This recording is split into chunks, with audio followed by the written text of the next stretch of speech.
और बात करेंगे क्रिकेट की। भारत और श्रीलंका के बीच 3 मैचों की वनडे सीरीज का पहला मुकाबला शुक्रवार को प्रेमदासा स्टेडियम कोलंबो में खेला गया। दोनों टीमों के बीच ये मैच टाई पर खत्म हुआ। इस मैच में श्रीलंका ने पहले बल्लेबाजी करते हुए 50 ओवर में 8 विकेट खोकर 230 रन बनाए। इसके जवाब में टीम इंडिया 47.5 ओवर्स में 230 के ही स्कोर पर ऑल आउट हो गई और यह मैच टाई पर खत्म हो गया। दोनों टीमों के गेंदबाजों ने इस मुकाबले में काफी शानदार प्रदर्शन किया और देखिए इस मुकाबले में कई रोमांचक मोड़ देखने को मिले और कई मौकों पर यह लगता रहा जब शिवम दुबे क्रीज पर थे विकेट गिरने के बाद भी, तो शिवम दुबे से उम्मीदें थी, लेकिन वानिंदु हसरंगा जब शिवम दुबे को आउट करते हैं उसके बाद कहीं ना कहीं भारत के लिए उम्मीदें सो जाती हैं। हालांकि फिर भी देखिए कोशिश टेलेंडर्स की ओर से भी भरपूर की गई, लेकिन फिर चारिथ असलंका जो 2 विकेट आकर एंड में निकालते हैं और फिर जो है श्रीलंका इस मुकाबले में वापस आती है और फिर ये मुकाबला जो है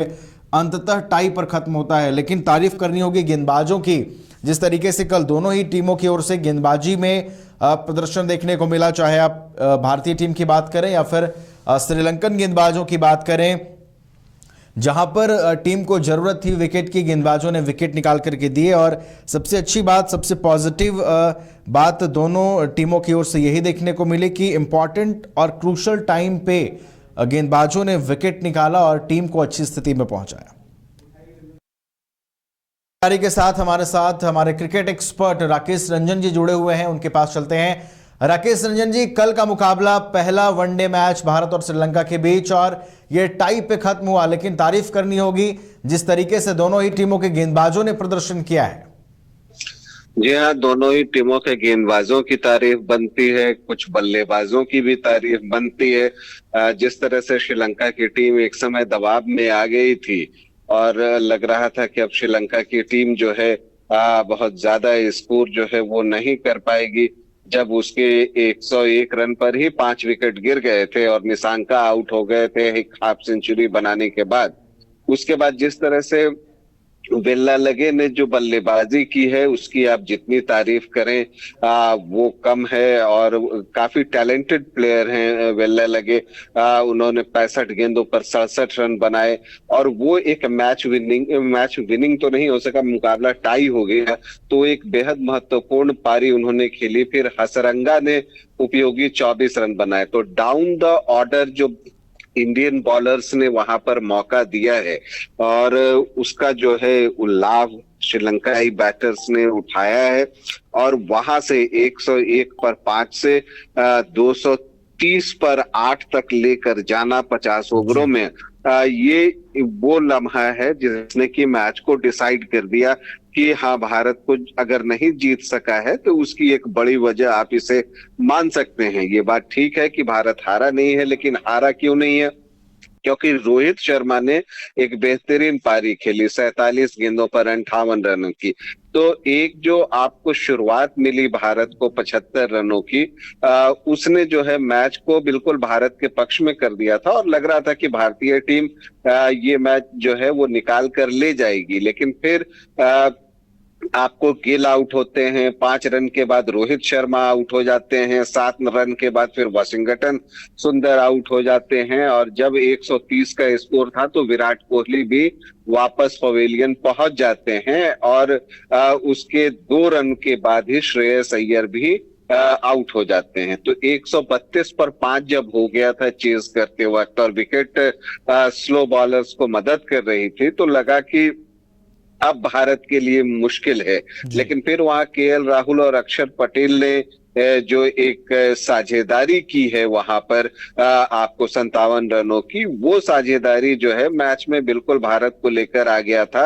और जब आपका स्कोर 189 पर 5 हो, 40वां ओवर चल रहा हो और आपको बनाने 231 रन हो जीतने के लिए, तो फिर लगता है कि हाँ, अब तो बिल्कुल जीत तय है। लेकिन वहां पर केएल राहुल आउट होते हैं, एक मिड विकेट के ऊपर से शॉट खेलने के प्रयास में टाइम नहीं कर पाते और उनका विकेट गिरता है। और अक्षर पटेल जब आउट होते हैं तो परेशानी जो है वो बढ़ जाती है।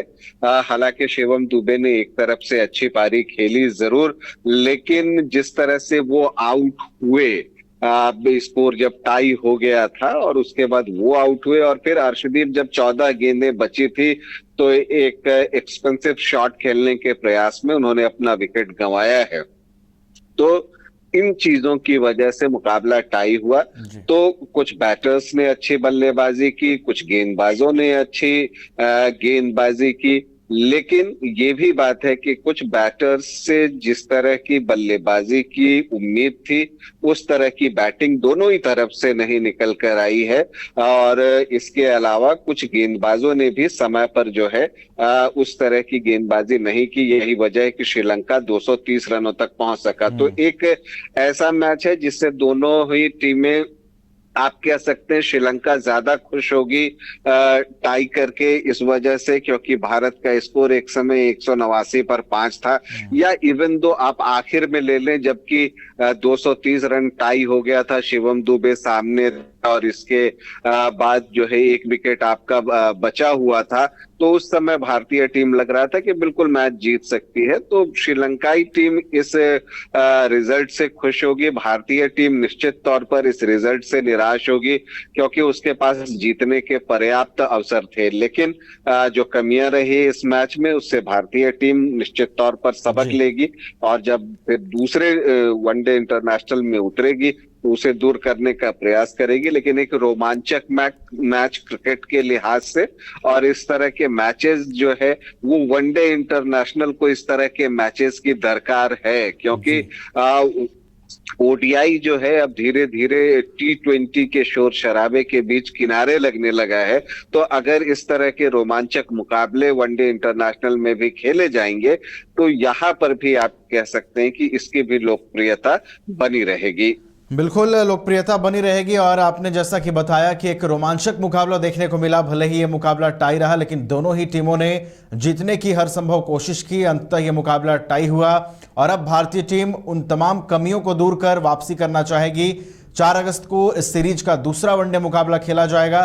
बहुत बहुत फिलहाल धन्यवाद राकेश रंजन जी हमारे साथ जुड़ने के लिए और पूरी जानकारी के लिए।